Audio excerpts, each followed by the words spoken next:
And here we go. We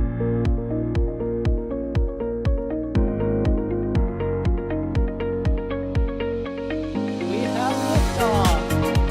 Propulsion continues to be normal. R68 chamber pressure looks good. Rolling up. Roger, roll, planet. Water towers fly! Yes! Tango down to nominal. Flight downside FD off. Bring in FD off. Off. It's orange! Oh my god! Oh my god! Decollage. Look at this! Put that in the big bag, 343 unfolds to go. Indeed. We rise together, back to the moon and beyond. This methane would be igniting in the flare, correct? Yikes. You dead? We don't need any more of these.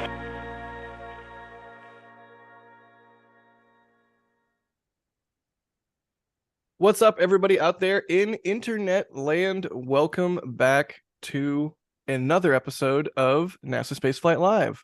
I'm Jack Beyer, your host for today, and as usual, we're doing our standard Q&A thing for our weekly-ish episode of NSF Live. And I am joined by, let's see if I can do this. It's been a while. Ian, how's it going? It's doing great, Jack. I'm doing even better now that you pointed to me correctly. You got that 50-50 shot there, but excited to be back on NSF Live. Been a few months for me. I've never felt more proud. And I'm also joined by Philip. Philip, how's it going? Good. It's been a while. It's been a little bit of a while, but we've got some interesting Artemis Starship stuff to talk about. Yeah. Is Starship going to delay Artemis? There's been some news this week. We will get to that. That is, I mean, I already see chat arguing about that. Plenty of time to talk about that. Right? Anytime in the next several years, we can talk about this. But that is why we have Philip on. That's why we have Philip on. Oh, no, I did it wrong twice. Anyways, we have Philip and Ian, and I'm Jack. And if you have any questions, Who knows? just ask them in chat at NASASpaceflight, and we will answer your questions. Try and keep the questions a little bit relevant to what we're talking about at any given time. But we are, rest assured, we are going to unpack this box of Artemis Starship worms. But we have a whole week's worth of stuff to get through. So let's just jump right in. Am I forgetting anything? I think we're good. Let's just jump right in. Yep. To some of the news of the week. First off, Ian, CRS-28 launched, did it not? It did. The most recent SpaceX cargo resupply mission to the International Space Station, CRS-28, it lifted off on June 5th. It was a night launch, so just before midnight at 11:47 p.m. Eastern Time. Now that was flying on booster 1077, making its fifth flight, and that did a downrange landing on the drone ship, a short fall of gravitas. Now that brought a lot of new experiments to the space station, but one of the most important things for the station itself, at least, are the next two IROSA panels, or ISS rollout solar array panels. Now, those are being attached to kind of the front side of the existing large solar arrays on the space station and will partially cover them. You can actually see one of the panels here completely unfurled. This is a big deal for the space station because not only are these more efficient overall, but the panels on the space station have been degrading from solar radiation and just general aging over the past few years. So they're producing less and less power. So having these new panels will bring about 20 kilowatts of new power to the space station per panel. So this is quite a big improvement to the space station. And this is something that NASA and Boeing have been working on over the past few years as part of the push to get the International Space Station to last till at least 2030, maybe 2032, depending on what the international partners want to do. But this is probably the most, easily visible portion of those upgrades that they're working on. So these now bring the count of IROSAs up to 6. I believe they have one of these installed already. So we're up to 5 installed and one about to be installed. The next 2 have recently been approved for construction. So that means that all 8 large solar panels on the ISS are going to be partially covered by IROSAs. The launch date for those is not clear yet because the contract was just made. Probably coming within the next year or two, those will be launching. So that was the largest part of the CRS-28 mission, but it also had a lot of science experiments on board, one of which was the Genes in Space 10 experiment. That's going to be measuring DNA segments in space because, as a lot of us know, the human body changes tremendously once you get into microgravity. Not only does it literally change your bone structure and your muscle structure, but at kind of a fundamental level, your DNA gets altered a bit. It's not believed to be anything extremely significant, but it's something that NASA and the international partners as a whole really want to look into and understand fully, especially when we go to Mars, where, you'll be in microgravity for 6 months, at least going out, 6 months coming back, and in reduced gravity on the planet itself. There's also a NASA plant habitat on board that's going to be researching how plants adapt into space over multiple generations. The ISS has already had a lot of plant-based experiments on there. They've grown some flowers. They've even grown some lettuce and peppers. I was going to say, Didn't they grow some lettuce and then eat it? Yeah, they actually made some salads up there with lettuce they grew in space, which is that's awesome, I think. And that's going to be, like I said, that's going to be critical for humanity getting to Mars, because you can't send, tons and tons and tons of food every other week. It's very limited with your transfer window. Even if you could send enough food, I mean, it's all going to be sealed and freeze dried or what have you, made space ready, and transportable. So fresh food is going to invariably be better. Yeah, it'd only be like sending beef jerky and freeze-dried bread, very non-perishable food, maybe some, Chef Boyardee, but you're not going to be sending them a head of lettuce and 3 oranges. You can't do that. And even for the moon too. You joke about Chef Boyardee, but I am old enough to remember, I guess I wasn't alive, but I still remember it when Coke and Pepsi did the whole space station challenge, or they did the Pepsi challenge or the Coke challenge, whatever it's called. They took soda up to the space station. So you joke, but it's also totally a thing. Yeah. And we were talking about, there's astronauts eating some lettuce that grew in space right there. And we were talking a little few minutes ago about DNA in space. Scott Kelly, the man there on the right, was kind of a big pioneer in that department, because he was up on the International Space Station for almost a year straight, the first ever such stay on the space station. And that was a lot of investigation to how the human body adapts to in space for a long period of time.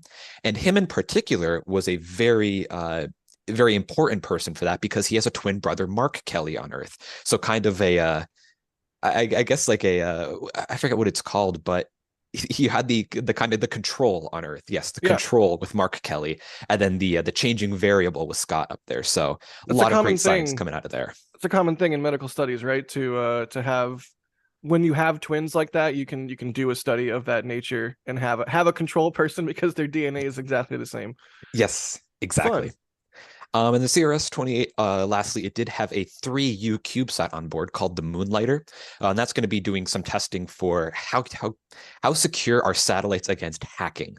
Sounds kind of strange on first glance, but, with the increasing amount of satellites and, the increasing availability of the internet and software like this, it's going to be important to consider satellite security, because we've seen a lot of people able to downlink telemetry from satellites. How about uplinking telemetry? Can you hack into a satellite? Imagine if, say, Starlink or OneWeb or Iridium got hacked. It would be detrimental to not only the companies, but all the customers. I'm calling hacks on that. I hope it's not that easy to hack them. If you're listening to this and not watching this, Das is drawing all over the screen, and he just drew hacks. Too easy. I think you just need to type in /hack and then press enter, and boom, you're in. You hit the tilde key, right? And that brings up console? Yes. Yep. You have to type in CMD. But yes, so that's CRS-28 bringing a lot of important science. There you go. But yeah, CRS-28 brought up a lot of good science, a lot of important hardware to the space station. And it's going to be up there for around a month or two. The CRS missions stay up there for a good bit of time. They use them for a little bit of storage, and then eventually it'll be coming back to Earth, bringing back some great science, some equipment they don't need anymore that they want to refurbish. And Dragon will be splashing down in the Gulf of Mexico, very likely, after that. So yeah, another successful mission in the bag for SpaceX there, CRS-28. Very cool. Just side note, I'm still mad that we don't get CRS missions landing in the Pacific anymore, but so it goes. All right, cool. Well, that is CRS-28. Let me see if we have any CRS-28 related questions here in the queue. I tossed a few in there real quick. Oh, go ahead, grab one. Yeah, so Love My Drones here asking, so let's talk about 20 kilowatts per panel that the IROSAs are bringing. Is that 20 kilowatts an hour or continuous? And yeah, it's continuous, as long as it's exposed to sunlight, I should say.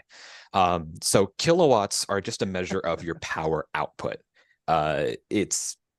It's kind of like your flow rate of power. A kilowatt is not a measure of power storage. That would be a kilowatt hour. So yeah, 20 kilowatts continuous are being added in. Now that's of course probably an optimistic estimate, depending on the angle of the panels relative to the sun, their degradation over time, things like that. You're not going to get exactly 20 kilowatts. That's probably just what it's 100% yield kind of measurement there.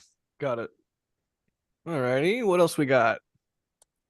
We have another question here that I saw from John Eccles here saying, are they planning to jettison the old panels so the new ones get exposed on both sides? And no. So the IROSAs are only a single side solar panel, like most solar panels in space. And the ISS panels too are single sided. Now, what they're doing, they're kind of covering up the existing solar panels so they can use the same mounting and also the same maneuvering, because the solar panels can steer themselves on the space station. Rotate, right? Yeah, they rotate to face the sun, and nice. Oh, we're gonna get a drawing here. I'll let Das do his thing here. So basically, yeah, the solar used to panels have, track the sun, and then at nighttime, actually, they go flat to reduce the drag of the space station. Right. So these are going to be mounted right in front of the solar panels. They're not going to get rid of the old ones because they're still producing quite a bit of power. These are just kind of a band-aid fix to just up the power production a little bit. So these are just mounting right on to use existing mounting and all that.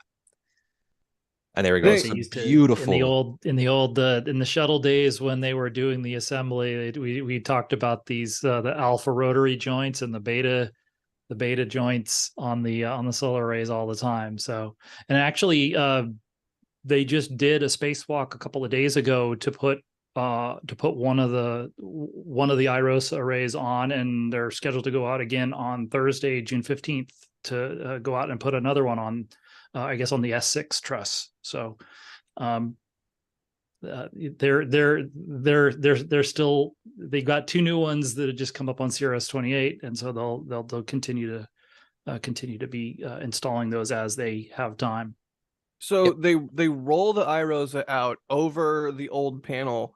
Is there they strap it down? I imagine there's got to be some kind of fastening from the ROSA to the old panel. And then second part of the question, do they unplug the original panels so they don't generate power anymore? They're still generating power. Yes, they're still using those to generate power. Like I said, it's like a band-aid fix. They basically they launch with some mounting hardware. So they basically put a bracket in front of the existing solar panel to mount the IROSAs on. That is one separate spacewalk. And then over the next spacewalk, they bring the IROSA over using the Canadarm, latch it on, and then unroll it. It's called rollout solar array for those who are unaware, because it's literally just like a carpet.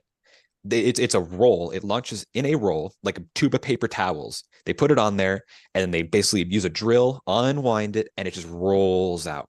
It's a very new technology. It's been around for about 5 years or so, maybe about 7, but it is really catching on because of mass savings and volume savings.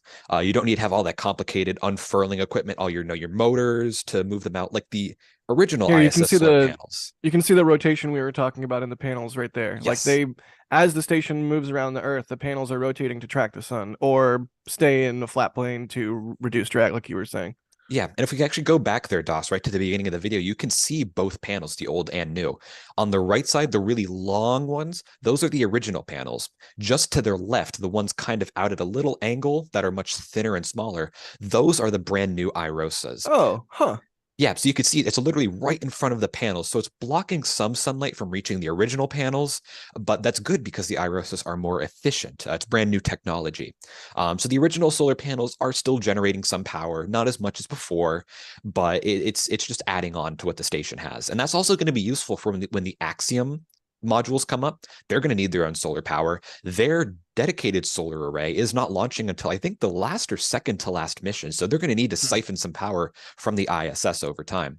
Also, of course, the Nauka module, even though it does have its own solar panels, they are no longer sun tracking. They were actually locked in position after docking. And even then, those solar panels are not adequate to power the module itself. So Nauka and, of course, the pre-shell module are now siphoning power from the US segment. So there's been increasing demands in power from the US segment. And there we go. There's a video of the Irosis unfolding. You can see it's kind of slow, but look at how small and compact that roll is. Wow, yeah. It is tremendous new technology. It's from Boeing and Redwire Space, are the two companies developing this. And you can see it covers portions of the old solar panels, but there's still a large amount that is uncovered. And yeah, there's some great technology. This has been used on the DART mission, the Double Asteroid Redirect Test, which was actually a large technology pathfinder in itself. And this is also going to be used on the Deep Space Gateway, the power and propulsion element, which is going to be part of the Artemis program we're talking about later this show. So this is a brand new technology that has absolutely hit the ground running and is proving to be very promising for in-space power generation. Very cool. Yeah, I'm glad we have this B-roll, because in my head it was a panel directly on another panel, but what we could just see was that it was, it's like kind of canted and slightly in front of the other one. Yep. Nifty. It's not really covering it. It's more just blocking in front it. Of. Yeah. Yeah. I mean, I've heard about the IROSs so much because, they're an important cargo to the ISS, and they've sent so many up, and they're going to send more up. But I've never, for whatever reason, taken a close look at them or sort of had a good mental image. So that's nifty. Yeah. Do we have any more questions? I saw one from Peter Ford saying the more power, does it all go to heat? Like, they're going to need to increase the cooling capacity to sort of match the increase in electrical generation that they've added. Yeah, so the heat production, are they discussing like internal heating of the ISS, like the life support? If so, I don't really think there's much of a difference in that regard. I think the heat needs are about the same. They do have radiators on board for when they generate excess heat, of course, from not just when they need to get it out through the life support, but also from the computers and all the hardware on board. They do have radiators that are on the station and currently seem to be adequate enough for what they're doing. Cool deal. And then last one here, Raymond is asking, what's the bump in power generation between the old and the new? I know you said these are 20. We said 20. Do you say 20 kilowatt hour? Yes, so each panel is providing an additional 20 kilowatts of power to the space station. So once this batch from CRS-28 is installed, there'll be 6 IROSs on the station, bringing it to 120 kilowatts of additional power, which is nothing to scoff at. Once they get the final 2 installed, and you actually see these are the IROSA panels in Dragon's trunk. You can see how compact they are. There's people for scale on the right side there. These are incredibly dense, volume dense, which is why they can fit in Dragon's trunk, which was one of the requirements, because how else are you going to get something like this back up on station? I forget where I was before, but oh yes, on the coming missions where they launch the final 2 IROSs, that'll bring them to 160 kilowatts of additional capacity, which Nice. is absolutely nothing to scoff at. That is a lot of power and will really benefit the ISS. Yeah, that is a good amount of power. Thank you for the good question there, Raymond. Philip, any thoughts before we move on?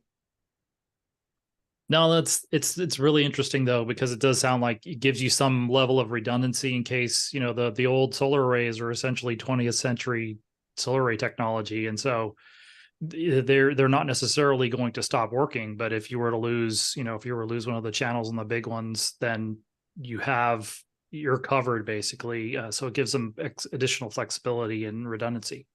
Yeah, that makes sense. And real like quick, we've said, it's just newer technology. So the solar panels over time, over the last 20, 30 years, have gotten so much more efficient. So go ahead, Ian.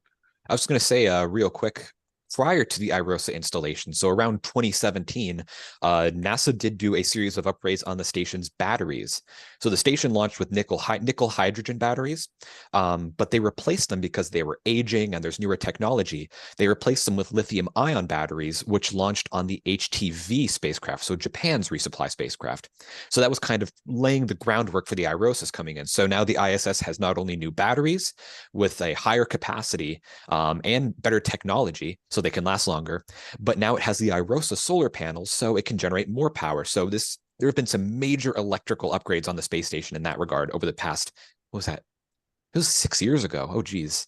But yeah. Very cool. All right, well, let's move on to our next topic. But before we do, thank you to Bideford. Thank you, Bideford. That's very, very generous of you. A $50 super chat. Holy cow. Thank you so much. All of the super chats, all the people liking the stream, everyone just in chat in general. Thank you all for turning up today on a Sunday. It makes doing these extra fun. And we appreciate it, Bideford, because this does take resources to do. So thank you for that. It's a very generous super chat. Ali Demirci, there's a name we see pop up a lot. 50 Red Team memberships. 50. Wow. Thank you so much, Ali. If you just got a Red Team membership from Ali, thank them in chat. That is absolutely very kind of them. And it also helps us out because the membership program is such a key part of what we do. I mean, YouTube has been playing with its algorithm, and we could put so much work into making the best possible videos we can, the videos we think should exist. And then YouTube is just like, nah, I'm not going to show that to a lot of people. So it's really nice to have the support of everybody through, buying the merch or doing the super chats or doing the membership program, because we put a lot of work into everything we do. And it's just, that support is absolutely key. It's like the membership program is the bedrock that the foundation of our house is built on. So now 50 people can check out the membership program. They have Red Team access, which means because there's different levels of perks at Red Team, you get things like members only emoji, and you get preview videos and exclusive stuff that goes up on the YouTube channel in the members section. So there's different levels of membership. At Discord level and above, there is it's Discord level. At Capcom level and above, there is Discord access. Our Discord is amazing. The membership program is amazing. So thank you, Ali. Thank you so much for gifting 50 people a membership, because hopefully some of them will stick around because we have cool perks. Jim, thank you for gifting a Red Team membership. Moldy Space, buddy. Hi, Steve. I hope your hand and your finger feel okay. I know you jammed them up. Yeah. Thank you so much, Moldy Space, for gifting the 5 Red Team memberships. You are one of the best humans, and I mean that. Ryan, also thank you for gifting a Red Team membership. All right. That's it for the support for now. Thank you, everybody. Seriously, like we love what we do, and we couldn't do it without y'all's support. So, all right. Next topic: the race to get a methane rocket into space. Yeah. So there are sort of 3 contenders right now. Of course, there's Starship. And we all saw what happened to Starship on the orbital integrated flight test. I gotta correct my phrasing there. So Starship did not win the Methalox race. There is Vulcan, which we just the other day saw do its flight readiness firing. But of course that was not a launch. That was just the flight readiness firing, though it was spectacular. I mean, that blue. How about that blue? Yes. That is one of my favorite parts of this new methane revolution, is all of the blue flames. We saw it with Terran 1, which is kind of the biggest example I could think of. It's just gorgeous compared to what we've been used to with the orange flames and the red flames and the yellow flames, and now just blue. And as a lover of the color blue, that makes me very happy. All right, can we just derail briefly? Because it's me. So, and I saw people talking about this, so I guess it's somewhat relevant. The blue from Vulcan's engines, from the BE4s, they're significantly more blue than what we saw on Starship, for example. Yes. What is it? Daba. Oh my god, I'm blue. Wow, Das is drawing lyrics to the Eiffel 65 hit from 2002 on the screen. That's amazing. I can't even remember what we're talking. Okay, so Starship's exhaust plume was significantly more red than Vulcan's. Do we think, just spitballing here because we're not exactly rocket scientists, although Ian, you're kind of close, Philip, you're kind of close. You got big brains, is what I'm saying. Do we think that is due to, hey, someone ordered something from the shop? Take that, Ian. Uh-oh. Thank you to it'll pop up here. It'll tell me who ordered. Anyways, why Starship not as blue? That's the executive summary of my question. Is that because the engines were eating themselves? Is that because there's a different fuel to oxidizer mixture ratio and it's burning a different color because of that? What's your take, Ian? And then Philip, I'll poke you about it just really quickly, and we'll actually get to the real meat of the Methalox race here. Yeah, so the first thing that comes to mind is, like you said, the fuel to oxidizer ratio.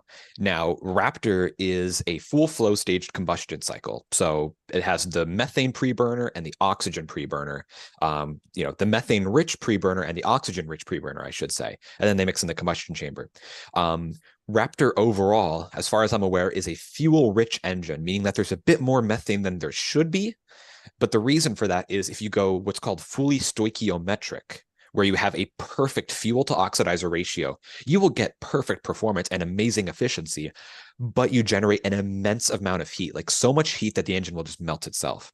So with most rocket engines, what they do is they'll have either a little extra fuel or a little extra oxygen to make it purposefully a little less efficient, and that reduces the temperature dramatically. So Raptor is fuel rich, so it means there's a little extra methane. The BE4 is an oxygen rich, oh, we got a guest. Yeah. But the BE4 is an oxygen-rich staged combustion cycle, meaning it has a bit more oxygen.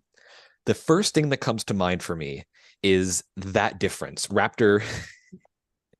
No, focus. Don't look at the cat. Focus. I can't. I like cats. I can't focus. I'm excited to meet this cat. But the Raptor is slightly fuel-rich, and the BE4 is oxygen-rich. I think that difference brings a difference in color because, like you said, Raptor is a bit purpley, but the BE4 is very pure blue. Yeah. So I think that comes down to the propellant ratio difference. Huh. Alrighty. Philip, any thoughts? And we'll get to the methyl ox race here.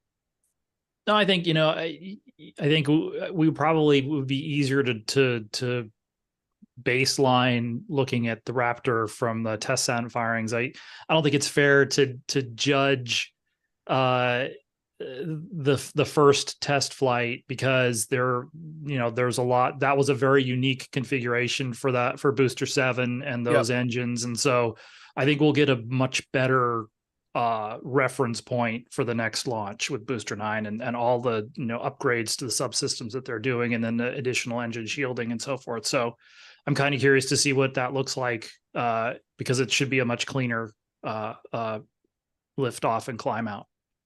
Yeah, that makes sense. All right, cool. So the methyl ox race, we said Starship's one of the rockets racing. We said Vulcan's one of the rockets racing, and then there is, well, of course, there was Relativity, which did not make it on their first launch, and now they're kind of sidelining Terran 1 for Terran R. But the front runner is ZQ2, right, Ian? Yes, yeah, Zuki 2, which is from a Chinese startup called Landspace. That is their new fancy rocket they've been trying out. It had its first ever launch attempt, like you can see here, back in December of last year. So it's been quite a minute since they flew. They've been working out their issues there. I believe the issue came down to the second stage engine shutting down just a little too early, and it just barely missed orbit. So just slightly missed it there, unfortunately. So yeah, they're a contender now. Their rocket, Zuki 2, is out on the launch pad again for its second launch. That should be happening sometime soon. I don't believe we've heard anything really from them. They seem to be pretty quiet. The best we've gotten are these satellite pictures from Harry Stranger showing the rocket out on the pad. Be sure to give Harry a follow on Twitter. He does some amazing satellite imagery work. Yeah, you can see of best humans, Harry is one of the best humans. Anyways, continue. Harry is a great human, yes. Trust us. Yeah, there's apparently a rocket in the frame. I love DOS just being in like the peanut gallery here. Right. Is that vertical or is that shadow? I guess it would be either way. I think it's shadow. Like it's vertical. Okay. Yeah, definitely rocket. Rocket. Yes. But yeah, so Zuki 2 is currently the most popular option for who's going to win the methane race. And this is talking about the methane race to orbit. So Right. once you reach a stable full Earth orbit, Zuki 2 is the front runner. Terran 1 was previously a potential contestant in that race. That obviously, had its own events going on. Terran 1's now canceled, or I guess abandoned. Vulcan Centaur, we talked about that a few minutes ago, is a potential contender. A lot of things would need to happen in terms of delays and not delays for certain rockets for that to happen. But nonetheless, Vulcan is a potential contender. Starship, we mentioned, is in theory a contender. But as far as we know, SpaceX is not planning towards any full orbital flight of Starship. The next flight, as far as we're aware, is going to be next 2 or 3 even maybe. Yeah, the next several flights, at least the next flight, are going to be a kind of repeat of the last mission where they do almost orbital, just a hint below orbit, where they just fly, 3/4 of the way around Earth and land in Hawaii. That doesn't really count as full orbit. So the main 2 front runners right now are Zuki 2 and Vulcan. Do we want to go through who we think might win? I think it's going to be Zuki 2. Okay, me too. Philip, what do you think? Well, I guess I would probably put it the same way for all of them, but for, if we're talking about Zuki 2, what I'd want to know is when Zuki 3 going to be ready to fly, because you never know. This is only the second vehicle they've flown, so and then in terms of Starship, if they were to actually hit their test objectives, I think you could make an argument that it's nearly orbital. I think it's kind of like we talked about this with the SLS core stage. They could probably put it in orbit, but then they wouldn't have any idea where it was going to re-enter and rain debris down on. So I think you'll get a decent argument if they complete this integrated flight test that they're talking about doing, the flight profile for that. That's as close to an orbital flight as you're going to get. And again, the same reason they're able to do a full re-entry test for the Starship, and also make sure that they control where the spaceship comes down, if in case there's a failure too. So, and then with Vulcan, we're still waiting for any word, I would imagine. I haven't heard anything on the issue that they had with the structural test article that they blew up in Huntsville. Right. And so we have not heard whether whatever the root cause or sets of causes, whether they would hold up the first flight. I guess, and you could say in some respects we're getting close to the point where even if they don't have an answer yet, they're going to have to wait until they have an answer before they can actually commit to flying that rocket. So the FRF was definitely a good, a successful milestone, and it was something that they needed a hurdle they needed to clear. But considering what happened with that structural test article failure, that's still a big question. Yeah, and does methane, or does Vulcan even count as methalox to orbit? Because it's only half methalox. Right. What did you call it, Jack? I saw something in half-alox? Right. I think that's what I ordered on my bagel last week. Right. Teramethalox? Yeah. Right. Oh no, hydromethylox. Yeah. Yeah, there you go. Yep. Centaur is still a hydrolox. Cool deal. All right, so it sounds like we all sort of think Zuki 2 has a good chance. We'll see what happens beyond that. But yeah, that is sort of the race to space for methane. We do have a video about this that Adrian did a little while back. So as time has gone on, there have been new developments. So if you kind of want to get like a foundation of where we were a few months ago versus where we are now, just take what we just talked about and then look at that great video from Adrian, and you'll sort of know what the status of the methane race to space is. Musical Wolves, thank you for the super chat. They're saying, are the flames blue on BE4 because it's blue origin? Probably not, I would say. You think they inject like dye, like they have like a blue dye tank? That's like actually they cooling. Contractually make ULA install in Vulcan. Right. Instead of film cooling with the exhaust on the nozzle, it's just dye. It's just blue dye. It's food dye. They contracted with the Blue Man Group. Okay, I'll stop. Imagine like, you have like the propellant delivery of like, the methane trucks here. Okay, the oxidizer trucks are here. The blue dye truck is here. Good. Okay. Launch was scrubbed because we couldn't get enough blue dye onto the rocket. The blue dye turbo pump didn't spin Then you have to up. worry about the blue dye leaking too. That would be an environmental hazard. The EPA would not be happy. Oh god. All right, let's move on. This is too insane. Ian, tell us about what RFA is. What is DAS doing? Oh, nice. Okay, thank you. This is the video we just talking about. I was like, are you scrolling through a series of photos? What are you doing? Look at the pretty pictures. Stoss, somebody in chat has asked if you can draw on our faces, and I can't believe I just said that out loud, but I did. But I'm just gonna put that out there. I imagine the answer is yes. Yes, I think the answer is a clear and obvious yes, and I want a pirate hat, an eye patch, and a parrot. Not on demand. It's gonna have to okay. surprise you. All right, fine. Was That's Das your fair. puppet? Yeah, dance. Dance, Okay. monkey, dance. Ian, tell us about what RFA is up to. That's Rocket Factory Augsburg, right? Yes, so a big European small sat launcher startup, Rocket Factory Augsburg, they did a full duration test, a 280-second test in Sweden of their new Helix engine. Now, Helix is going to be their main propulsion for their upcoming RFA-1 rocket. That's going to take about 500 kilograms into orbit, maybe 1,000 kilograms they talked about. I can't remember the numbers off the top of my head. But it's going to be, rivaling about Firefly Alpha or Terran 1 levels. That's going to try to be Europe's main small sat launcher, trying to corner the market in that regard. So yeah, the Helix 1 engine, that was test fired for a full 280-second duration. Now, we were actually talking a few minutes ago about oxidizer-rich, fuel-rich, much like the BE-4 and a lot of the, the RD-180, RD-170, a lot of the Russian engines. This engine is an oxidizer-rich combustion cycle. So basically, they run all of the oxidizer through the oxygen preburner and a little bit of fuel to spin the pumps. Basically, imagine half of Raptor. You only have one preburner.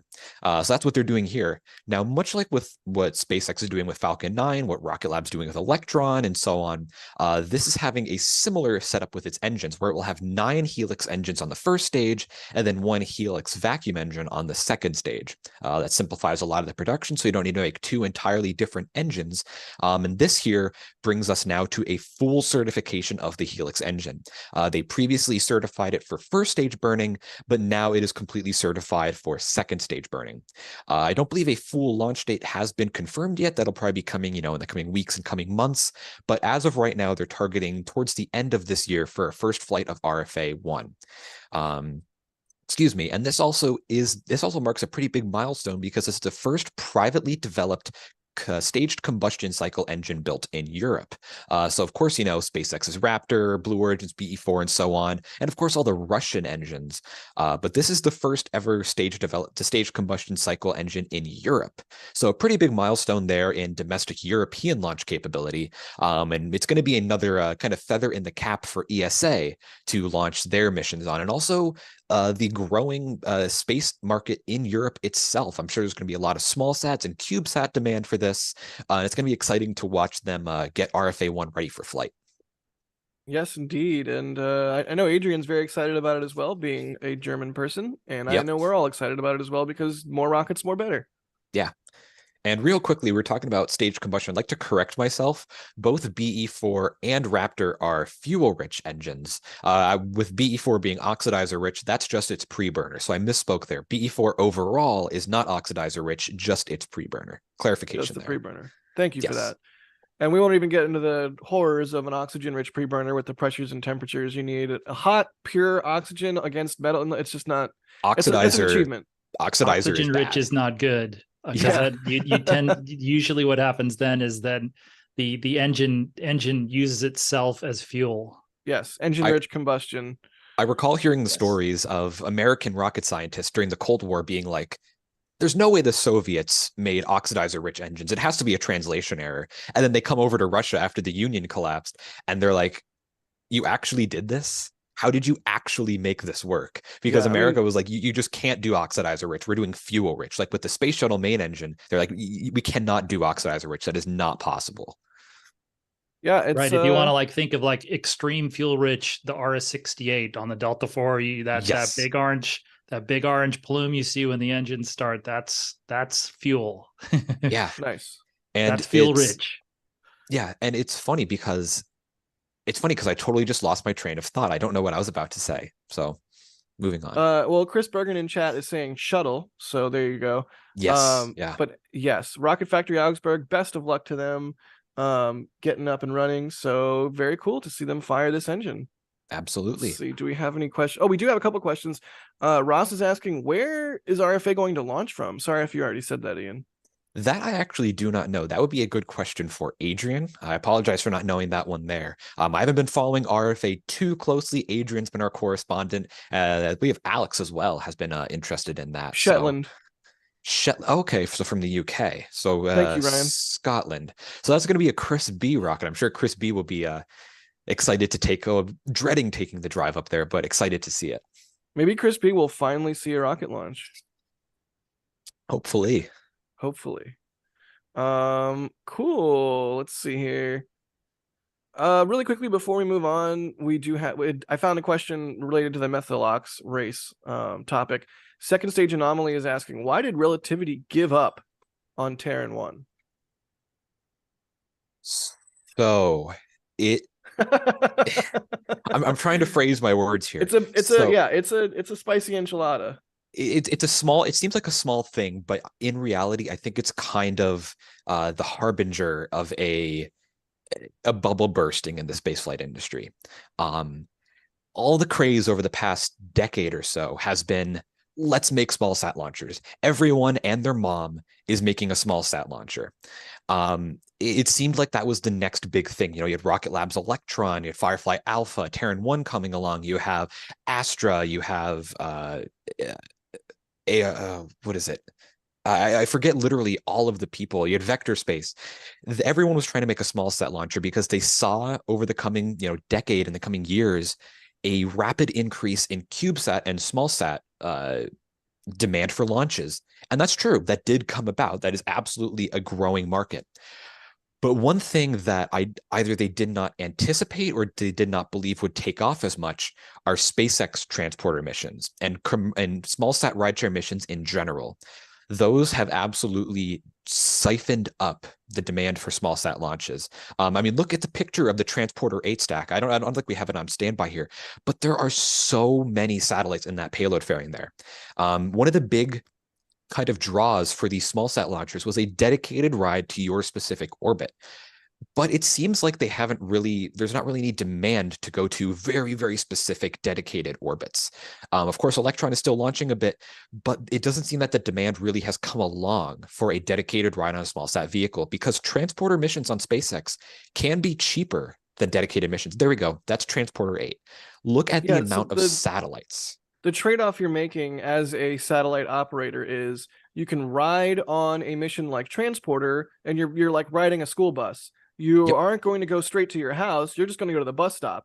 And then from the bus stop in orbit, Das says it's so Kerbal on screen. It really is. I love it. I would love to do like realism overhaul and actually launch a Transporter mission and then just like hit spacebar a million times and watch all the satellites like pew, pew, pew, pew. Yep. Anyways, so yeah, you can ride the bus like Transporter 8, but you're not going to go exactly where you want to. And it's going to take you some time, some power to get on station from the bus stop, quote unquote. And that's what all these small sat companies have been pitching is, but we'll take your satellite exactly to where it's going and we'll do it cheaper, or maybe just a little bit more expensive, but you're going to go exactly where you want to go. And so that is sort of what we've been seeing play out, is that dynamic. And is there a market for those nice little tiny boutique rockets and boutique orbits? It remains to be seen. There obviously is a market for it because Electron is flying, Firefly Alpha is flying. There are definitely some customers, including governmental customers, who would benefit from getting directly to the orbit that they want to. Not only do you save time, you save propellant, so you need to have less mass and less complexity on your satellite. You don't need to maneuver it as much. There's a lot of inherent benefits to that, but that comes with a cost. Not everyone wants to spend that, or not everyone really needs to spend that. And I think that's really beginning to show itself. It's something I've been kind of expecting for years, but it's something that's beginning to show itself in the realm of Rocket Lab. Remember when they said they would never develop a larger rocket? Electron was it. Now Neutron has come about. Firefly Alpha, they are really, really going in for the beta rocket and the MLV rocket. Astra, they said they would be confident with a Rocket 3.0. Now they're moving to Rocket 4.0, eventually to Rocket 5.0. Now with Terran 1 and Relativity, they said Terran 1 is going to be a test bed for all of our new systems. We're going to fly it so many times from this pad. We built a dedicated launch pad from it. We're 3D printing and flying Terran 1 for years until Terran R comes about. And then they cancel it right after the first launch. and they moved all of their customers, or the customers that wanted to stick with them, they moved all of them to Terran R. I think this is really not even necessarily a shift in the market, but a kind of a reality check in that there's not this much demand for dedicated launch vehicles. And I think it's something we're going to be seeing more and more effects of over the coming years. Yeah, absolutely.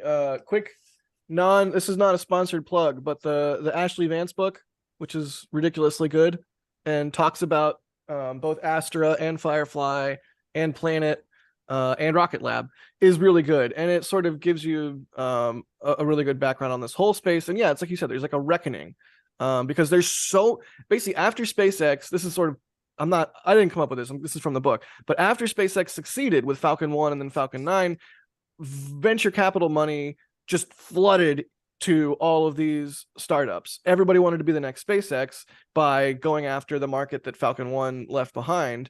And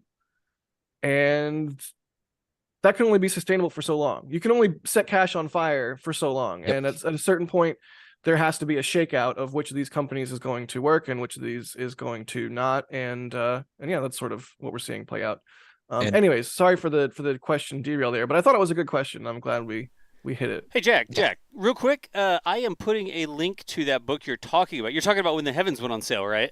Yes. I'm putting a link to that in chat, and that actually takes you over to Amazon, where you can get it a lot of different ways. Oh, look, you have it on your shelf.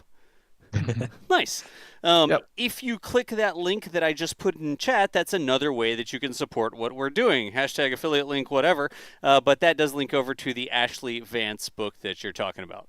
Yeah, and again, we're not sponsored or anything by it. It's just a ridiculously good book. If you don't know Ashley Vance, he did the Elon Musk biography, and he embedded with Rocket Lab and everybody for this new book, and it's stellar. I mean, two of my favorite books in the last I don't even know how many long is Test Gods. Test Gods was amazing, and When the Heavens Went on Sale is also extremely good. So if you're looking for book recommendations, highly recommend both of those. Anyways, Philip, any thoughts before we move on to your magnum opus here?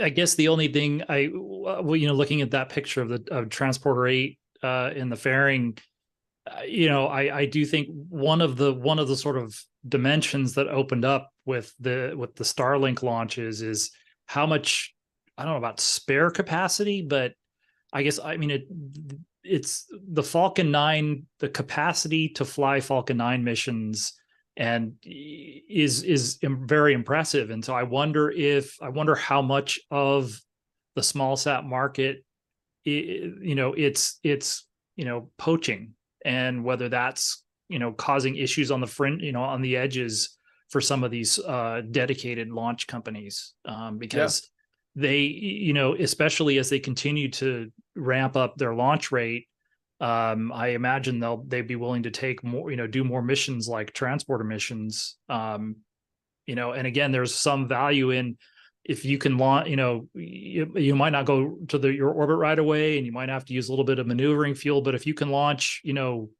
next month, that might be incredibly valuable to somebody who's got a satellite waiting to fly. Yeah. Okay. Well, it's time to talk about what we're here to talk about. Intelligence community person David Grush announced that aliens are real. No, we're not talking about that this week. Sorry. We're talking about small sat launchers, so SLS. Dawson's just writing on the screen. What? No, I joke. I kid. It's a barely enormous launcher. So, yeah. Cool. So there's been some scuttlebutt about Starship potentially delaying Artemis. Is HLS schedule at risk because of Starship? Sort of just lay it on us, Philip. Give us the whole rundown, and we'll discuss. But first, let's get some background and give us a place to start. Well, from. I mean, so Jim Free, who is the associate administrator for exploration systems development, it's a whole mission directorate now. It used to there used to be a whole bunch of little, they had Gateway and HLS over here, and they had Orion and SLS over there, and which is what ESD used to be. But now they've sort of coalesced all of the exploration, all of the Artemis portfolio under the ESD directorate, and so he's running it. And so they've been doing this sort of what I call Federal Advisory Committee rounds in the last maybe 4 weeks. So in mid-May, they reported to the NASA Advisory Council, the HEO committee. That's the committee that Wayne Hale, who's sort of a friend of the show, is the head of. And so a lot of the presentation slides from this last week that made all the headlines are similar.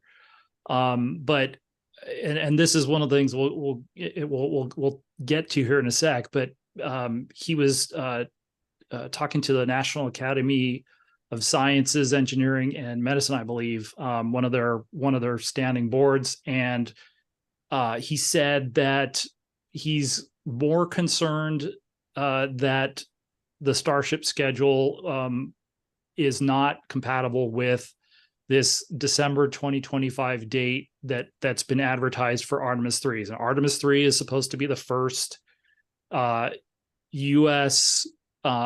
lunar landing with crew since Apollo 17. And that was in the last administration, the last U.S. presidential administration, that the goal had been set down that would be done by no later than the end of 2024, which most people thought was completely unrealistic. I'm not sure delaying it by 12 months made it that much less completely unrealistic. I think if that's a phrase. So I think what's interesting is when he talked in mid-May about the Starship schedule, there really wasn't much. The integrated flight test was on April 20th. There was still a lot of data reduction going on from that launch, and so maybe it was too early for him to say anything. One of the things that he said in the presentation last week, this was on June 7th, was that NASA, the Human Landing System, the HLS program, had got a schedule update from SpaceX, I guess the week before. So, somewhere between Memorial Day and the beginning of June, they got a schedule update from SpaceX. One of the questions is, did the concern come purely from that schedule update, has it been growing? I was joking before we came on. When you ask this general question of when Artemis 3, you almost have to. It really makes sense to just talk about this in terms of questions, because that's a question there too, which is where is this concern coming from? What precipitated that? I mean, an obvious thing would be the flight test. And that's really one of the first times that we've gotten a chance sort of in public to get a good checkpoint on where that iterative design that Starship's going through, where it is. And so, each time that they launch, we'll get another checkpoint. So hopefully here in the next couple of months, when they fly Booster 9 and ship 25, we'll get another read on where they are. And obviously they're hoping that flight will go to orbital speed, if not orbital full orbital parameters. But I think what he talked about last week was, there's a lot of launches, and this is what he kept saying, was there's just a number of launches that they need to do in order to get to being ready to fly Artemis 3. And so, just kind of stepping back and doing a what if scenario, if so this slide that we're looking at here, this was presented in mid-May. So if we quickly take a look at the Orion and the SLS schedule. Let's thinking about this. If December 2025 definitely sounds like one of these aspirational dates, right. But even December 2026 might still be an aspirational date. But we'll just use that as an example.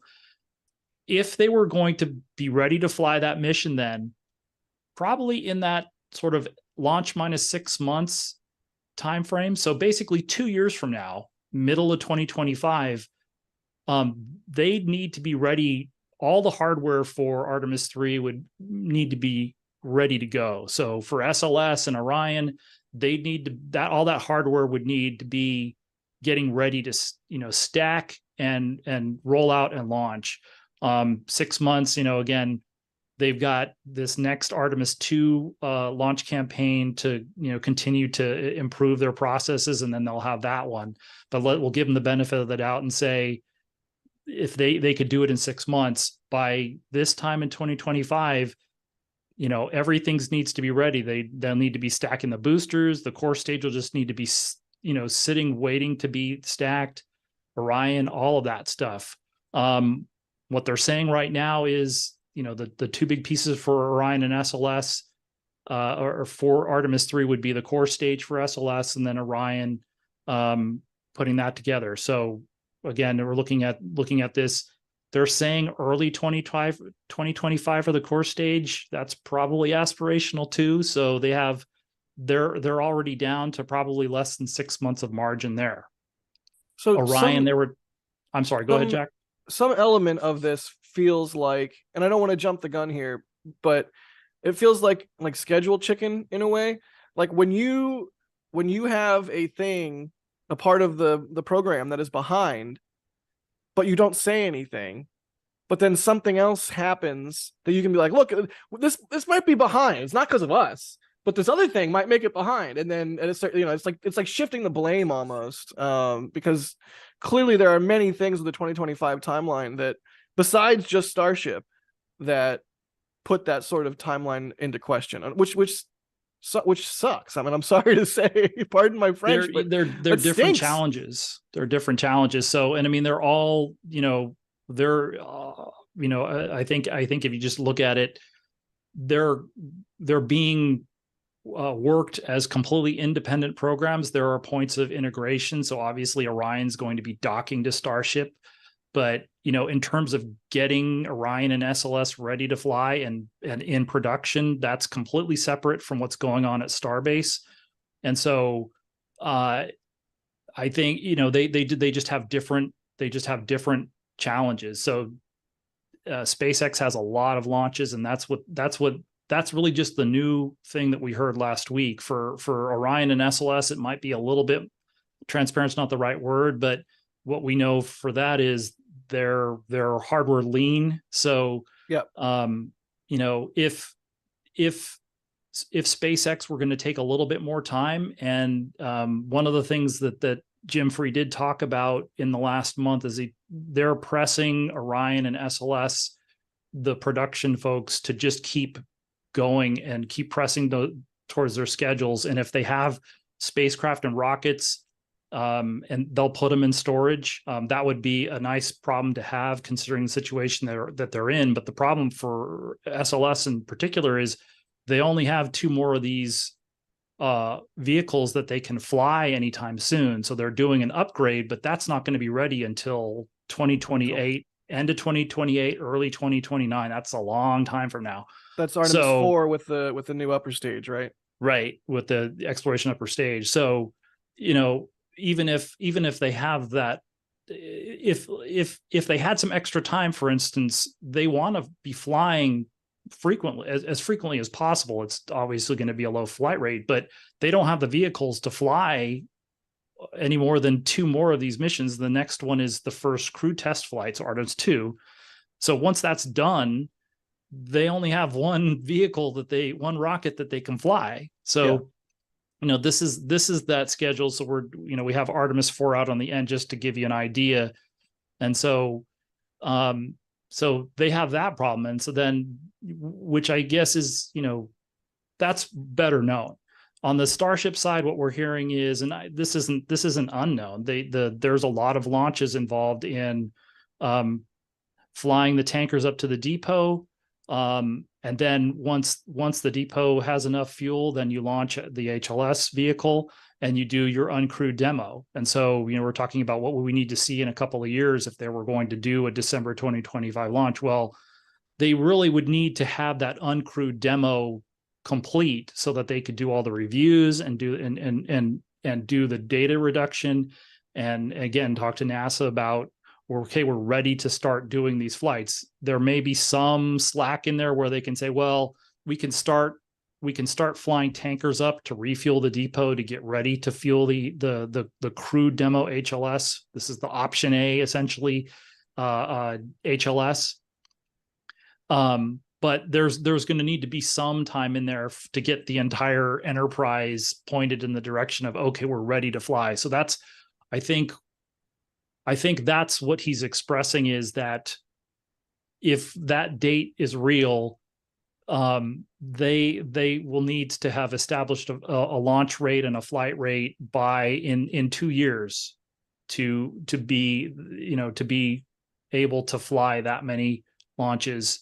And then also, obviously, so you've got that's your cryo fuel management technology, and then you've got the actual lunar lander, and they're iteratively designing that too as well. So that's what this last week was about, is specifically talking about that part of it. So then so there's that question. Okay, when are they going to be ready to do that? So you have that question for Starship, and then for SLS and Orion, when are they going to have that hardware ready? So you step back and you say, well, okay, Artemis 2, they're targeting the end of 2024. If it'll slip a little bit, it'll probably slip into 2025. They've been saying, that's there's a minimum of 12 months that they would need between being ready to fly the next Orion and SLS after Artemis 2. So you're already talking about 2026 anyway. I think the question becomes, so like if you pick another aspirational date. So let's say instead of December 2025, now we're talking about December 2026. So now we're saying, okay, 3 years from now, do we have all the hardware that we need to fly Artemis 3 at that point? Is that enough time for Orion and SLS to be ready with their hardware? And is that enough time for SpaceX? I think what's hard, I think, to measure, probably from NASA's point of view, is if you think back to the Falcon 9 development and the ramp up of their launch rate. It wasn't a linear ramp up of their launch rate, and so it's just I think it's a question of when do they hit their stride. And if you just look at the historical averages, I think that's where we've seen people speculating that because this is such an ambitious system to develop with Starship, that you would see the same type of historical delays that you would for other programs, human spaceflight programs. And so like this chart here, this chart was published at the end of 2021, and so if you look at the SLS line, they were probably thinking they were going to launch in early 2022, and they ended up launching at the end of 2022. So that light blue bar is a little longer on the end than what's shown there. So it's that's why we have all these questions, and I think we'll still have these questions in a year from now, is trying to get a sense of how well the Starship development is coming along and where are they. So specifically what Jim Free was talking about, they have the uncrewed landing demo is one of those contract milestones. What he said last week was the milestone before that is ship-to-ship cryogenic propellant transfer demonstration. And what he said is that they've shifted the critical design review for HLS until after they hit that milestone, the ship-to-ship transfer. Got it. But the question is, well, when is that? And so the other piece of information that we have is the Government Accounting Office recently released their annual assessment of NASA, big NASA projects, and one of the things that they noted was that there's a decision point in a program's process. So from the NASA point of view of overseeing HLS, not from SpaceX's. SpaceX is in charge of of Starship. NASA is just overseeing the public-private partnership for the lander version of Starship. But what they call key decision point C, which is basically kind of when they go from a preliminary design review to more of a implementation or critical design review. They delayed that about a year. So they were supposed to do that this month in June 2023. That was where it was pushed to, and we're still asking NASA whether that's going to happen or not. So it's I think the thing is short of seeing a more of a traditional Gantt chart or something that gives us a lot of intermediate milestones, and we're just not going to get that because this is a proprietary system. It's just going to be really hard to judge until we see a number of launches and we see how quickly they're going from one launch to the next of Starship to get a good feel for, or at least make a better estimate about when they're going to be able to fly and support Artemis 3. Yeah, because one of the headlines is there's just so many launches that SpaceX is going to need to do with Starship. They're going to need to do these first 2 or 3 semi-orbital or suborbital or whatever you want to call it, almost orbital integrated flight tests. Then they're going to need to actually start doing launches that recover both the booster and the ship. Then they're going to need to start doing launches that test the propellant depot. Then they're going to need to do presumably a launch of the HLS variant, at least 1 or 2. Then they're going to need to actually launch the one that goes to the moon, if not that one, and then launch like 5 or 6 tankers to fill it up. And then it's a lot of launches. Even pushing to 2026, that's a lot of launches. But speaking of charts, can we look at that chart we were just looking at a moment ago with that bar graph? What is this telling us basically? Like, what's the difference between the blue and the light blue? The scary red cross hatch, like what are we looking at here? Can we break this down? Yeah, you know what, I need to pull up that report because I'm not sure whether they had already made that adjustment to no, this was still reflecting the end of 2024 aspirational launch, I believe. So you would need to add another year in the blue on there. Whether that actually reduces all the way out to the end or not is debatable. But I think the point of this chart, I think, is to say that the historically right, exactly. Thank you. Das sampled the exact blue. Way to go, Das. Yes. That's amazing. I think the point of this is just to say that historically schedules have been aspirational or overly optimistic. We've heard schedules referred to as as in the extreme in terms of optimism. I've heard people talk about green light schedules where you're talking about if you're in traffic, all the lights are green, so you never have to stop and reassess or deal with some issue that comes up. And then the worst, or the next one beyond that is what they call the motorcade schedules, where not only are all the lights green, but you can also go at high speed. So yeah, I think that's perhaps the historical concern is that this is an ambitious project.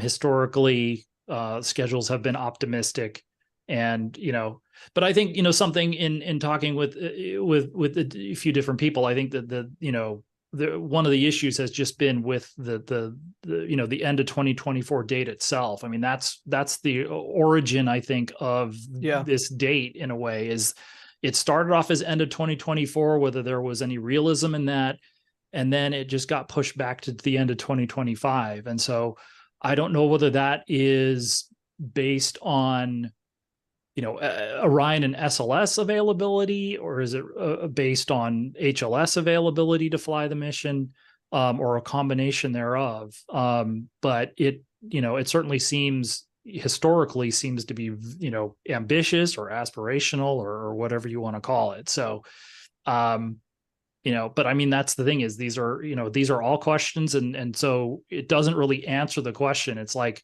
we have the answer is 42 and we don't know what the question is to 42. So, yeah. So we have 42 and we're going to continue to try and figure out what the question is for that for the next several years. Fun. Well, oh man, I'm just perpetually sad that it's taking so long to do all of this. I mean, 2026 is realistic, I guess, but yeah, maybe. Yeah, it could also not be. I mean, it's just, I wish SLS's launch cadence didn't take so long. I wish developing rockets didn't take so long. I want my flying car future, dang it. Well, I mean, the thing is, at least with Starship, and I know that Orion and SLS, they want to fly. I mean, that was one of the things they talked about was there's a risk in flying so infrequently. And so they talked about that. Well, with Starship, they're going to be launching all the time. It's just a question of, they have a lot more launches to do, but we're going to see a lot of launch activity out of Starbase and then out of Kennedy Space Center for Starship. So there will be things for us to watch for, again, I'm a program geek. So I'm interested in the process in between launches too. So there'll be stuff that I can follow for Orion and SLS, but there's just not going to be a lot of launches. We will have Artemis 2. It's probably going to be, again, hopefully it'll be somewhere in the first half of 2025. Hopefully it's closer to the beginning than the end of the first half, but yeah. There will be some things that we can watch. And there'll be more sort of the traditional launch activity out of Boca Chica, I think, for a while. And, then for Orion and SLS, it'll just be, I'll come back on and tell you what this part is that was plugged into that part, for Artemis 2, or we're waiting for the engines to be installed. It's going to be that kind of stuff for Artemis and Orion, for SLS and Orion. Well, the silver lining there is that, like you said, there's going to be a lot of launch activity out of Starbase to get all these launches under SpaceX's belt. Really quick, I do want to just completely steal Alex in our back channel's statement. He said the importance of the slide we were looking at shows that human landing system would be delayed regardless of provider. So it's not just Starship centric. It's just saying that programs on average take way longer to get to operations than what the HLS schedule had, which was regardless of Starship or not Starship, just because they wanted to do Artemis in 2024. So it's just like right. DOS was drawing on the screen. There's an optimistic schedule timeline and there's a real or realistic schedule timeline. And that's kind of what the delta was between those two. There you go. Yay. Thumbnail. It works. Yeah, it works. Ian, did you have a question you wanted to pull out here? I do. I actually do have a few if we have a moment. The first one that I really stood out to me because it's something I've been wondering myself a lot. NASA's been talking for a while that they want to get an annual launch cadence for SLS. To me, that's depressing because I want to see SLS launch 4 times a year, launch 12 times. I want to see us go to the moon so often that I'm just like, I'm just gonna go watch Breaking Bad. This is boring to watch again. like how Starlink missions are now. Like, I'll be honest, I don't watch every Starlink mission now because it's all, because it happens all the time now. Yeah, it's so commonplace. I want the moon landings to get like that eventually, to be like, oh, they just brought back another half ton of moon rocks. That's okay. I got 2 on my desk. Anyway, from Ross, you're asking, do you think the SLS, I'm going to send this to you, Philip. Do you think SLS can eventually achieve an annual launch cadence? Because I'm looking at the schedule you showed. Artemis 3 right now is targeting end of 2025. Artemis 4 is targeting end of 2028. That is a 3-year gap in expected if we go launch to dates. Like if DOS can pull up, I think we have a link in the back to the Artemis manifest slide, which just shows a bigger picture of that. So the I think we got it here. The answer is this the slide? What slide do you want, Philip? It's the Artemis manifest slide link, page 9. It's just that full Got it. Moon to Mars manifest. All right, I'll be right back. Yeah. Also, hi, Das. Oh, hi. Yeah. So the answer is, if SLS hangs around that long, then yes. Now, I mean, I say that as an if. You could say the same thing for different reasons for both SLS and Starship. So there's a firm commitment to SLS from one party, and there's a firm commitment to Starship from Elon Musk, and but Congress is firmly behind SLS, and so until we see some change in that, I don't expect to see any change in Mr. Musk's commitment to developing developing Starship and evolving it until it meets his vision for what the system will be. For SLS, they're just they've had these. There was another Inspector General report about the boosters in the engine office and talking about cost overruns and so forth. Well, the thing is, the way I look at it, look at the funding every single fiscal year from Congress for SLS and Orion. It doesn't, aside from that first period after it started in 2011, it's consistent.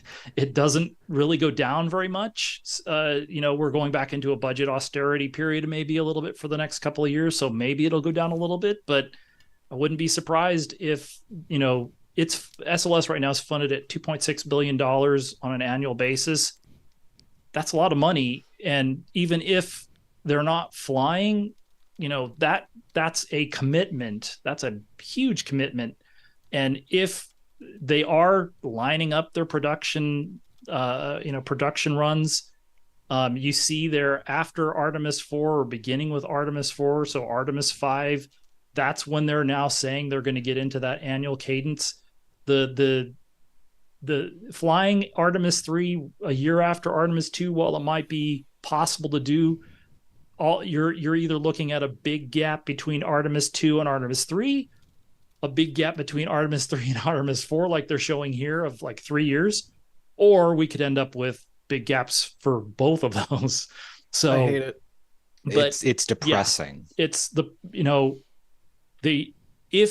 if for instance they had bought more SLS Block 1 hardware, it would be nice, for instance. So let's say that you knew Starship wasn't going to be ready until, like, let's say middle of 2027, just to pick a date. And let's say Artemis 3, that the SLS and Orion for Artemis 3 could fly at the end of 2025. Well, if you had the hardware, if you had more hardware, you could fly maybe a couple of times in that period of time. You could fly every year if you had enough upper stages. So what they are going to have after this is they're going to have a mobile launcher and the rest of the SLS, but no upper stage, so that this interim cryogenic propulsion stage that's flying these first 3 flights is being discontinued. And NASA is at least not given any indication that they're going to buy any more of those. And then they're moving to a system where they're still developing the next generation upper stage, and they're still building the mobile launcher. So they could, in theory, fly more of these Block 1 ICPS vehicles while they're waiting to finish development of, it's like Falcon and Starship. This would be like if SpaceX had said, well, we're almost ready to fly Starship, so let's cancel Falcon 9 and stop flying that, because Starship's going to be ready. Different dynamics between Congress and different dynamics between Congress and business, but in theory, you guys want to see a lot more flight activity. In theory, you just continue to fly your existing capability that they've just stood up with the launch last November, you just continue to fly that until, and you'd overlap that with your next generation vehicle. You wouldn't stop flying, but they're in a position now, because of sort of what I would call traditional Congress, government funding dynamics, Yes. where you can't do two things at once. Like you can only do, we go back, you can only do shuttle or station. You can't do both. You can't, you can't evolve shuttle and build station at the same time. So, and now we're in the situation where you can't fly the first generation SLS and build the second generation SLS. You can only do one or the other. You only have enough money to do one or the other. So it's not really a one-to-one, but it's a shame because with for example, Northrop Grumman's the new B-21 stealth bomber, they have touted that repeatedly, that like, oh, this is built to be flexible and upgradable over time. It's an open architecture, blah, blah, blah. They're saying all the right things in that respect. And that's the exact mindset that would have been great for SLS, but they needed to have, Boeing needed to have that mindset, and Congress needed to have that mindset like 20, 30 years ago, and the ship has sailed. But it's like, what you just said, Philip, just seems no-brainer logical. Like, continue to fly the block one, and then have an orderly transition. Don't just have a 3-year gap. It just hurts me. Anyways, we can talk about more fun things. At the very least, during all of this time, we can talk about this. Like we'll be able to talk about, like I said, we can talk about this next year and the year after that. This will still be a question. Oh goodness. Philip, at least you have job security for NSF. You'll always have stuff to write about. Right. Okay, let's do some more questions and then move on to our next topic. But really quickly, Jim Cavett, thank you for gifting a Red Team membership. Super Steph, thank you for gifting a Red Team membership. Musical Wolves, thanks for the super chat there. They're asking about Starship pad getting damaged with no flame trench. What is this? New Raptors having more thrust and no flame trench. If the pad gets beyond damage, does that mean it cleared the pad? How long of a delay? I don't. Does anyone understand this question before I say sorry, Musical Wolves? Please rephrase. No. Ian? I mean, clear the pad. I wonder if they mean clear the pad as in like you just wipe it off the face of the earth. Like you just cleared the pad. There's nothing left. It's gone. The first one, so the first one partially cleared the pad. It cleared the pad in two regards. Yeah. Of concrete and in vertical distance. And I think they're talking about with the new Raptors being the Raptor 3, where that has more thrust. Up to like 8,000 tons of thrust or something. I don't know. Okay, let's see. Chris Livingston, thanks for becoming a Pad Rat member. We Will Rocket You, thanks for gifting a Red Team membership.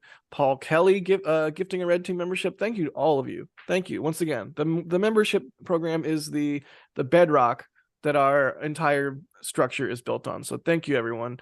Jonas gifting 5 Red Team memberships, and Matt Z gifting 1 Red Team membership. Thank you all so much for the support. All right, let's do some SLS type questions, and then we'll move on to talking about road closures in Boca. But let's do a speed run of some questions really quick here. Gary is asking, how much of a delay do we think the Starship launch license back and forth caused to the human landing system program? I'm going to go first. We'll go around the horn here. My gut is that not really. Like if they could have flown Starship sooner, that probably would have been better. But they're doing a whole bunch of HLS work in the background or in the tents or just what have you, or at Hawthorne that we just don't see. But they're absolutely doing it, and they can still do all of that development work without having flown the first integrated flight test. That's my gut. Ian? Yeah, I really don't think it's any notable delay. I mean, it was like the launch license delay was just like a few weeks. I think. Well, I guess maybe they also mean the environmental assessment. There was like a 2-year stand down from flying where they stopped doing the low altitude test flights and had to go through all the. But they also had to build a launch site, which took a whole lot of time, if you remember. They did all that. Yeah, all the testing with boosters, well, not just Booster 7, but I mean, eventually with Booster 7 too. So I think, it seems like they flew that test as not exactly as soon as possible, but that Close. was more of a driver of the schedule than the environmental overview. Yeah, if you don't remember how long it took them to build the pad, I mean, for like 9 months, we had labels in our daily videos that said, work continues on the mystery structure. And then we found out it was the orbital launch mount. And then for 9 more months, it was work continues on the orbital launch mount. Yeah, it's just, okay, good question, though. Good answers. Let's see here. F14D, Jared C is asking, what are we doing here? We got a video? Video? We're looking at our video. Are you looking at our YouTube channel? Yeah. Oh, there's lots. Maybe don't put us on blast like that. Yeah. I mean, you could say one of the things you could say, though, it's a reasonable question, though, how much of a dependency there is on some of the tanker technology, developing the tanker technology and developing the lunar lander technology. How much of that is dependent on flying, getting the basic system flying, the launch system, and then the entry, descent, and landing system, making the system full, demonstrating the full reusability. How much of that do you need to do before you can start doing tanker tests, that kind of stuff? Yeah, that makes sense. Yeah, there's a lot of work. There's a lot of work riding on that. And I think a lot of people are putting a little too much blame on the FAA and the EPA. Like, of course, government regulation is going to be slow. If you've ever been to the DMV, you've ever tried to get a passport, it takes forever. And it's just going to be that way. It's how government is. But I don't think that they're kind of a lead cause of these delays. I think that a lot of it is just SpaceX, being overly optimistic as they are. If like, oh, we're going to launch Starship in July 2021. Okay, that's cool. You don't have a launch pad then. You don't have pipes from the tank farm to your. You don't have a tank farm. They weren't even ready to fly really until the beginning of this year. So I think there's a lot of pressure put on them that is kind of unfairly placed. And I'm not saying SpaceX is bad for being optimistic. You got to be optimistic. You got to be optimistic and trying and pushing hard, or else you're going to fly 3 years down the road. Yep. But yeah, I think that's just something to keep in mind there. And I mean, look, they're not even ready to fly again right now. They have the vehicles ready. Ship 25 just needs to do some static firing. Booster 9 needs to do its test campaign. Neither of those have even started yet because their pad readiness is not even done. So just, keep in mind that SpaceX is battling their own demons here internally. Maybe that's not the right phrasing, but well, and it does sound like, looking at some of the documentation they released when they released a launch license for the first launch, that it's not like they go to the FAA when they're ready to launch and say, they're working with the FAA, it seems like, in real time on a daily basis, to deal with issues that come up. So, and that was one of the things that Jim Free talked about, beyond the concerns he had, was that he expressed to the FAA that, NASA is looking at the big picture, whereas the FAA is just looking at the license for this next launch, the Booster 9 Ship 25 launch. And NASA is, wants them to at least be cognizant of the fact that NASA needs Starship to launch a lot. And I think, maybe subtly saying, don't go too slow on the second license either. Yeah, they're going to need to really, really speed up their launch cadence coming up soon. And I'm sure Pad 39A, when that comes online, of course, it's going to have some upgrades compared to Boca, lessons learned, things like that. That is going to kind of be their Artemis launch pad, it seems like. So it's going to be a while out, but they're really going to need to hit the ground running with tank tests and refueling tests, which should be maybe next year, supposedly, but we'll see.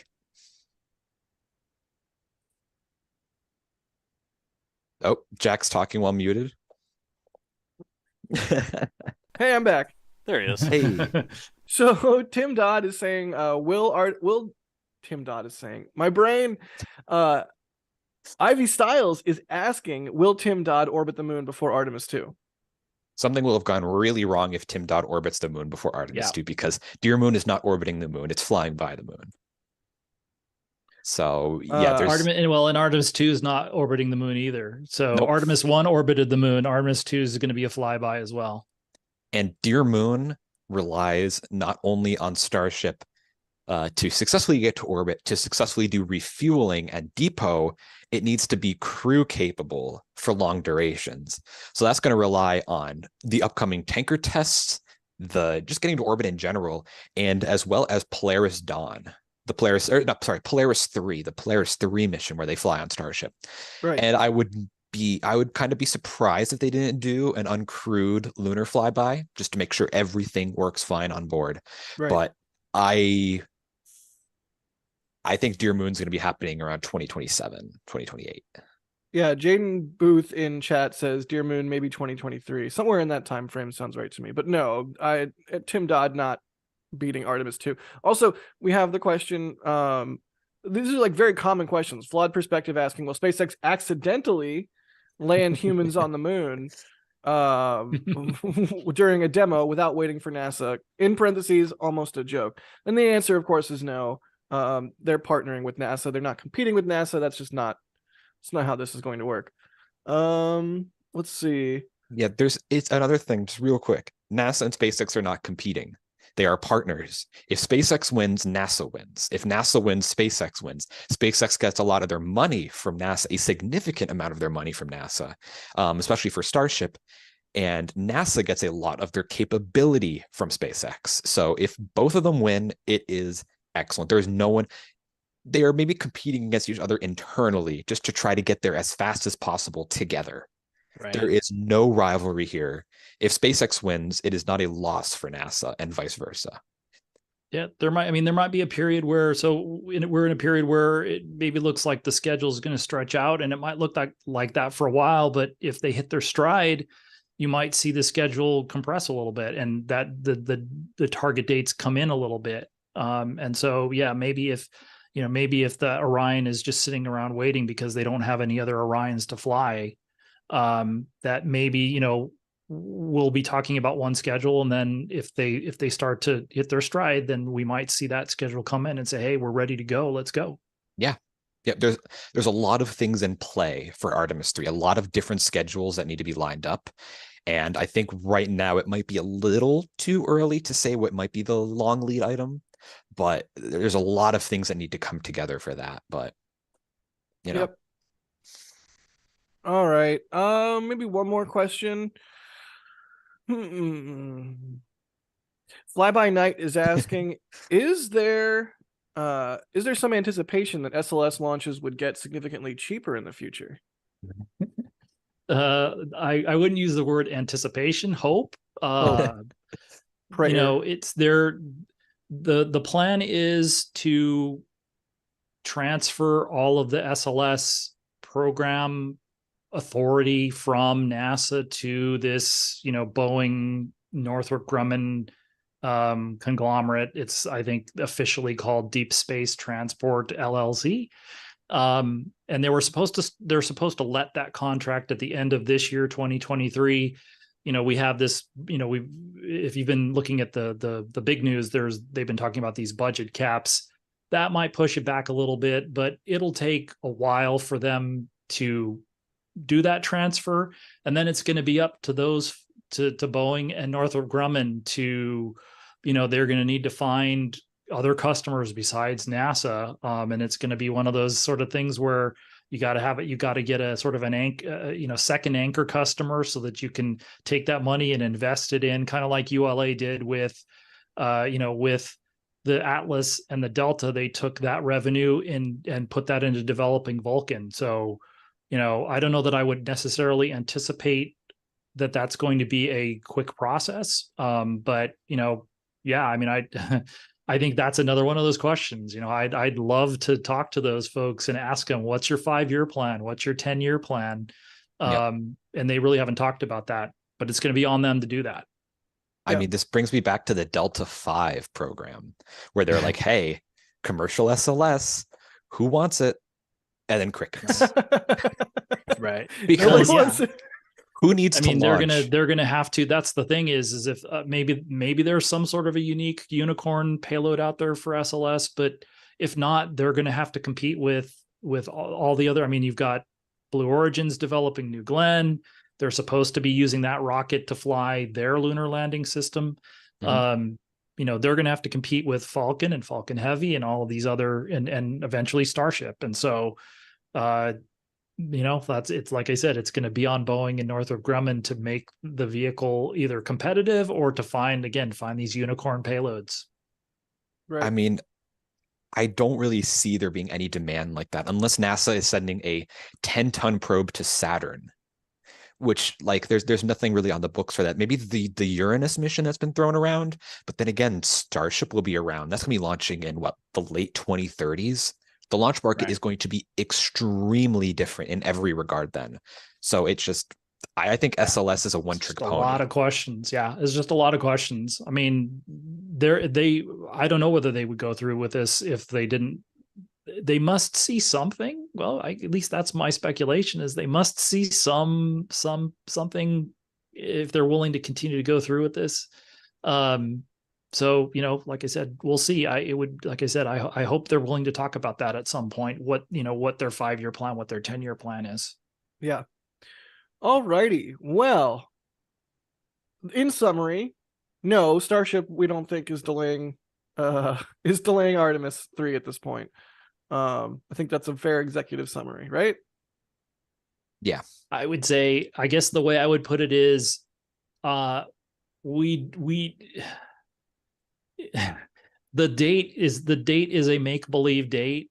So we don't know how far out any of the Artemis 3 stuff is. We might have a little bit better idea. So, okay, maybe the Starship stuff is a little bit later than SLS right now, but like we were saying, we don't know.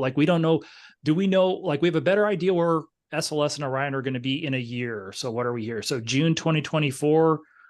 We probably know where SLS and Orion are going to be, but I think we have much less of an idea about how much progress Starship's going to make in the next year. So, and that's why I keep saying this is sort of these are all questions, and we can talk about this over and over. And, this will definitely still be a topic of discussion in a year. And let's see where, maybe even less than that. Let's see where we are after this next flight. This is going to be a really interesting to see where they are with this next Starship flight.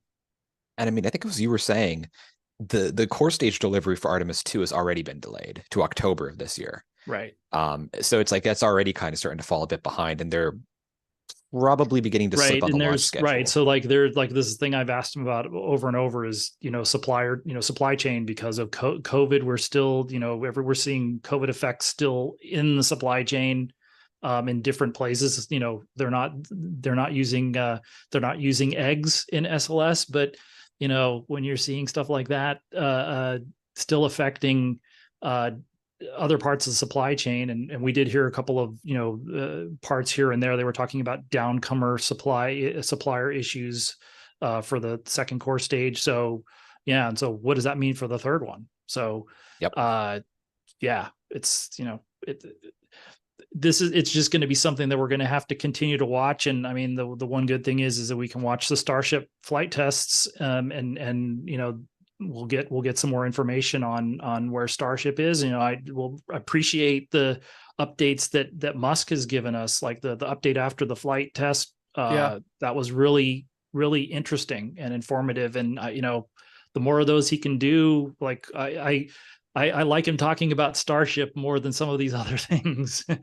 So hopefully he'll do a little more of that. And we can get a little bit more knowledgeable about where they are. Very cool. All right. Well, I think that's about it for SLS and Artemis and whatnot. Finally, to round out the program today, we're going to talk about road closures in Boca Chica. Road closures have returned. Oh, closure revoked. Did that just happen? That must be very recent. No, it happened yesterday or earlier today. Okay. A couple days ago, maybe. Yeah. Okay. But so it basically just moved to the 14th then. Yeah. So there's a possible closure on the 14th, and we are all hoping that happens. We don't really know what that might be for, but hopefully it's for Ship 25 engine testing. Fingers crossed. we're all waiting for it. We want to see a static fire here again soon. So that is what we're looking at in Boca. Maybe it's some pressure testing, or they're moving some tanks, but maybe it's a Ship 25 static fire. That 12-hour window kind of leads me to think that it's a pressure test or a static fire test. Ship 25 already has Raptors installed. It's been detached from the crane, and yeah, that's where Ship 25 is. A bunch of new, I guess call them hot dog tanks, were delivered to Boca and are ready to be installed at the launch site. Plus, they're working on, of course, the upside down shower head deluge system, whatever you want to call it. So yeah, that's about where we're at with Starship. Oh, do we have a page on Next Spaceflight with a Starship overview page on Next Spaceflight? Probably. Let's look at that. Hang on. Very cool. So we have a handy dandy resource here for you. While you're saying that, real quick, just to get everyone back up to speed, Ship 25 has already done its cryogenic proof testing. Did that at the Massey site probably like a month or so ago. So that's already done. Next event should be some kind of engine testing, be it spin prime or pre-burner. It's been a while since we've seen pre-burner testing, but you never know. It could even be a static fire. But yeah, over here on Next Spaceflight, Jack. Yeah, so check out Next Spaceflight. It's got the Starbase page, Starship dedicated page. It'll let you know what's going on with the hardware, let you know what's going on with the road closures, all the good stuff. And you can also get there by going to whenorbit.com. Or was it whenhop.com? I forget. There's like 10 domains. Whenhop.com. Is that it? Yep, that's it. I'm not going to randomly type them in live on the stream. Whenorbit.com. Does that one work? Yep, whenorbit.com works also. Way to go, live Mike. web surfing. All right. Content you can only get on NSF Live. Right. You can't spell it correctly, by the way. You have to spell it W-E-N to get it to work. Yep. Oh yeah, yeah. It's not W-H-E-N. It's W-E-N. Yeah. For a second there, I thought you were doing a WNBC joke. WNBC. Anyways. Negative. Not that joke. Cool. All right. So I think that's about it for the week. We have a couple more items here.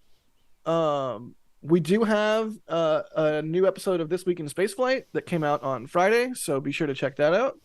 We're doing those sort of weekly now, and they're a great way to just sort of, if you don't want to hear us talk for 2 hours, you can just get a quick 8-minute rundown from Alicia, who absolutely kills it on these. So be sure to check out This Week in Spaceflight.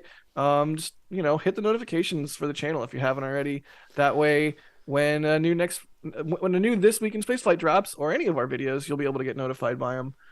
Really great work from the entire team on that new series. I'm loving it. I consume it as a podcast, and it's delightful.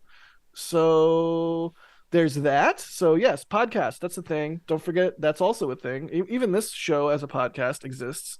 So if that's something you want, check it out. We have a new Starbase update. Oh, a new order. Someone just bought a metal print. Speaking of, put Ian underneath it. Oh, nice. I like how you changed the scene just for that. Speaking of metal prints, we have a. Oh my god, that's amazing. I didn't know you could do that. I can do lots of things, Jack. I was getting harassed over here. This isn't fair. I guess I should never assume that Das can or cannot do something. I should just assume he can. But yes, we have a section on the merch store for metal prints, specifically that we're going to be removing from the store. So if there's a print that you have had your eye on and they are in this metal print cleanup section, today's the last day, folks. If you want one of these metal prints, we're still doing metal prints. We're not stopping them in general, but there are many that we have in the store that we're going to remove to make way for newer images. So go check out the metal prints, especially the last chance section. If you see that little last chance badge that DOS is circling so rapidly, that's how you know. So if you want one of these metal prints, this is it. This is your last chance. So be sure to check that out. Did I say we have a new Starbase update on Tuesday? We have a new DOS video, and we have a new DOS video that is coming out. We have a new DOS video that's coming out tomorrow. That's coming out tomorrow? It is tomorrow, yeah. Oh, so that's why Starbase Update is on Tuesday. All right, great. So we have Starbase Update on Tuesday. We have a DOS video on tomorrow about what's going on with Starship. basically analyzing all the recent footage that SpaceX has released of the launch, because we all know that DOS can take 2 minutes of footage and talk about it for 45 minutes, but with really interesting details. So did you leave in the thing about the peninsula or whatever it was? Yeah. It's got all sorts of stuff like that. Just interesting facts. At the beginning of the video, it's like, you think you know everything about Starbase? Get to the end of this video, and I'll bet you'll learn something new. So that's the whole thing. Like all sorts of little facts about things you can see in that highlight reel of the integrated test flight. Yeah, I mean, a lot of the time we're talking about what we can see on streams and during tests and whatnot. But when we get a breakdown of SpaceX footage, or when we can get a breakdown of SpaceX footage, it's even more informative because there's angles and things that you just can't see otherwise. And so, yeah, this is going to be a great video. Be sure to watch this video tomorrow. Again, hit the notification thing. You know how YouTube works. If you haven't already, do it, because this video is going to be a good one. All right. People in chat saying they still want Weed Whacker Cam. Give me some time. Give me some time. I legitimately will watch that. Anyway. Yeah, I also want that. I'll go on the record. Cool. So that has been this week's episode of NSF Live. Went a little bit long. Thank you everyone for hanging in there. With that, we will bid you adieu. Ian, thank you for joining us this week. It's been a blast. Always a pleasure to be on. It's always a fun ride. Yeah, glad to be here. Thanks, Jack. Right. And Philip, thank you as ever for sharing us some of the oceans of knowledge that fill your brain. Yeah, thanks for bearing with me. Always long-winded, but always enjoy it.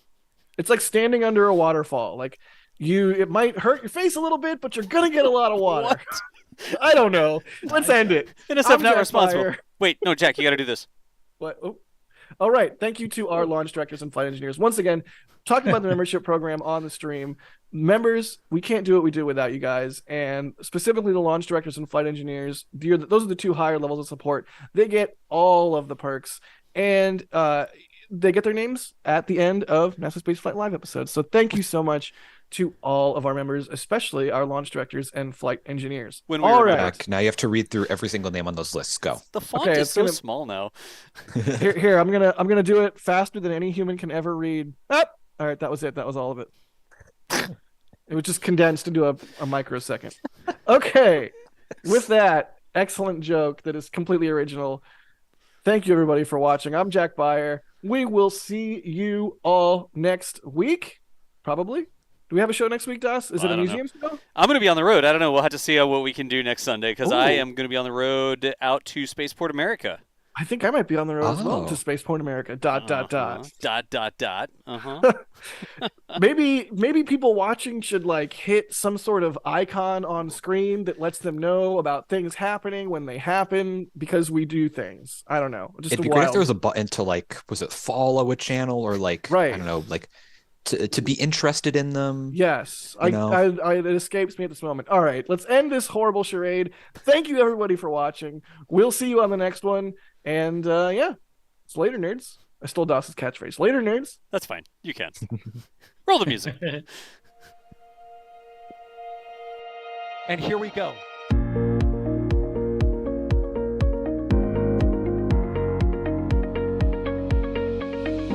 have liftoff. Propulsion continues to be nominal. RS-68 chamber pressure looks good. Doubling up.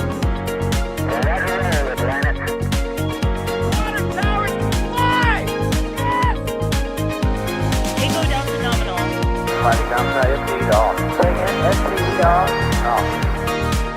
It's orange! R45! Oh my god! Oh my god! Decollage! What is it? Put that in the big bag, Jingle. 343 unfolds to go. Indeed. We rise together, back to the moon and beyond. This methane will be igniting in the flare, correct? Yikes. You good? We don't need any more of these.